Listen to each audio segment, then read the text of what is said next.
When we're depressed, usually we feel we aren't accomplishing much.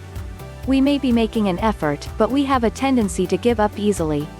Unfortunately, after a time we start to doubt we can count on ourselves to do what we say, or we may become reluctant to agree to meet with anyone or promise to do anything because we don't know how we'll feel when the time comes.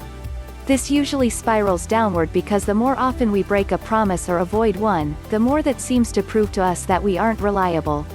So how can we change this? How can we become reliable again, not just to others, but more importantly, prove to ourselves we will do what we intend? Because if we can't count on ourselves even to go to an appointment, how can we believe we can accomplish our dreams? We can't. And that would depress anyone. But if instead you practice making promises to yourself and keeping them, you can gradually rebuild confidence in yourself. For a moment, think of yourself as a juggler, and the things you want to do in a day as the balls you balance. You may not be a very good juggler at the moment, but with practice, you can get better. So let's say at present you are a 2-ball juggler. This means in the night or week before you can say, what 2 things am I going to do on that day, and be 90% sure you will get them done. And this would be great because you would know you can count on yourself to do 2 specific things. You can get anywhere with that.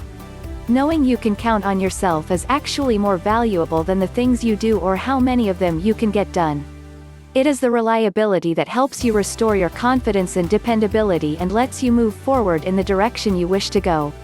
Even if you can only do a couple of things a day, but you can count on yourself to do them, you can accomplish much. So wherever you are at the moment, start seeing if you can make a commitment to what you will do tomorrow, and the next day, and each day this week. Begin small, maybe planning 1 or 2 things a day, and accomplish those things for certain. Your goal is to do 90% or better of what you set out to do. Anything else you get done is extra. That's wonderful. But don't neglect those 2 things. You want to know if you say you'll call 2 people, for instance, that you'll do that. You'll get it done. Once you have established that you can count on yourself to do 2 planned things a day, you can try for 3 a day. But the main thing is if you can count on yourself to do what you set out to do, you can make progress at anything in life. You can prioritize what is important to you, and say no before you take on too much.